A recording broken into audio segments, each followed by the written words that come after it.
ఉమ్మడి నల్గొండ జిల్లా ప్రజల దశాబ్దాల అలుపెరుగని పోరాటాల ఫలితంగా శ్రీశైలం ఎడమగట్టు కాల్వ ప్రాజెక్టుకి అంకురార్పణ జరిగింది. 2005లో మంజూరైన ఈ ప్రాజెక్టు పనులు 2010 నాటికి పూర్తి కావాల్సి ఉంది. కానీ ప్రభుత్వాల నిర్లక్ష్యంతో దశాబ్దాలుగా పనులు జరుగుతూనే ఉన్నాయి. 5 ఏళ్లుగా నిలిచిపోయిన పనులు ఇటీవలే 4 రోజుల క్రితమే తిరిగి ప్రారంభమయ్యాయి. అంతలోనే అనుకోని ప్రమాదం కలకలం రేపుతోంది.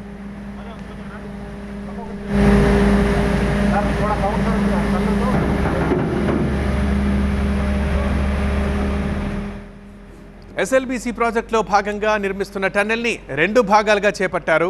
శ్రీశైల రిజర్వాయర్ నుంచి నాగర్ కర్నూలు జిల్లా మన్నేవారిపల్లె వరకు 43.93 కిలోమీటర్ల పొడవున సొరంగాన్ని 10 మీటర్ల వెడల్పుతో చేపట్టారు.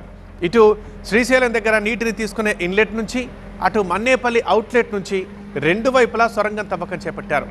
సో 2 వైపులా కలిసి ఇప్పటిదాకా 34.37 కిలోమీటర్ల తవ్వకం పూర్తి కాగా 9.56 కిలోమీటర్ల తవ్వకం ఇంకా మిగులుంది. దగ్గర 10 కిలోమీటర్లు. ఆ పనులనే ఇటీవల మొదలుపెట్టారు. ఈ క్రమంలో నాగర్ కర్నూలు జిల్లాలోని దోమలపెంట సమీపంలో పనులు జరుగుతుండగా సొరంగం 14వ కిలోమీటర్ దగ్గర ప్రమాదం జరిగింది. విషయం తెలుసుకున్న మంత్రి ఉత్తమ్ కుమార్ రెడ్డి వెంటనే ప్రత్యేక హెలికాప్టర్ ద్వారా ఘటనా స్థలికి చేరుకున్నారు.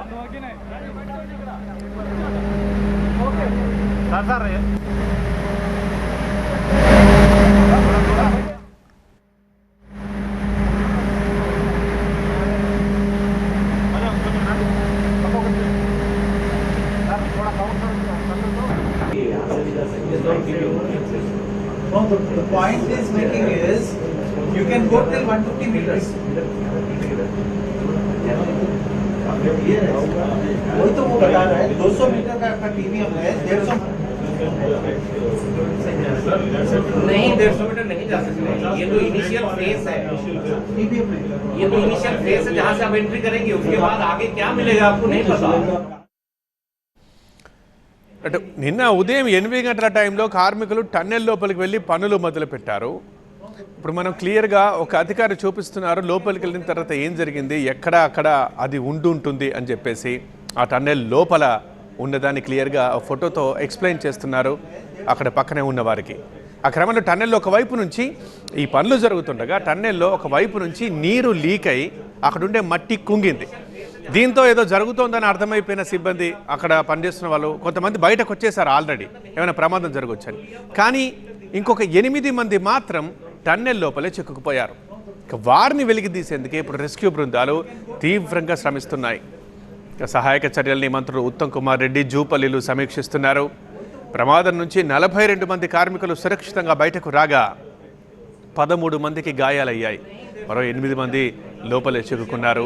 విషయం తెలుసుకున్న వెంటనే మంత్రి ఉత్తమ్ అక్కడికి స్పెషల్ హెలికాప్టర్ ద్వారా వచ్చి అక్కడున్న అధికారులని అసలు ఏం జరిగింది, ఎలా జరిగింది, ప్రస్తుతం లోపల ఉన్న వారి పరిస్థితి ఎలా ఉందంటూ వాకప్ చేశారు. సహాయక చర్యల్ని ముమ్మరంగా కొనసాగించాలంటూ ఆదేశాలు జారీ చేశారు. ఎన్డీఆర్ఎఫ్ సిబ్బంది లోపలికి వెళ్ళింది. తీవ్రంగా ప్రయత్నాలు జరుగుతున్నాయి. ఇటు ముఖ్యమంత్రి రేవంత్ రెడ్డికి ఫోన్ చేశారు ప్రధాని మోదీ. ఎస్ఎల్బీసీ ప్రమాదంపై ఆరా తీశారు. కేంద్రం నుంచి అవసరమైన సాయం ఇస్తామంటూ భరోసా ఇచ్చారు.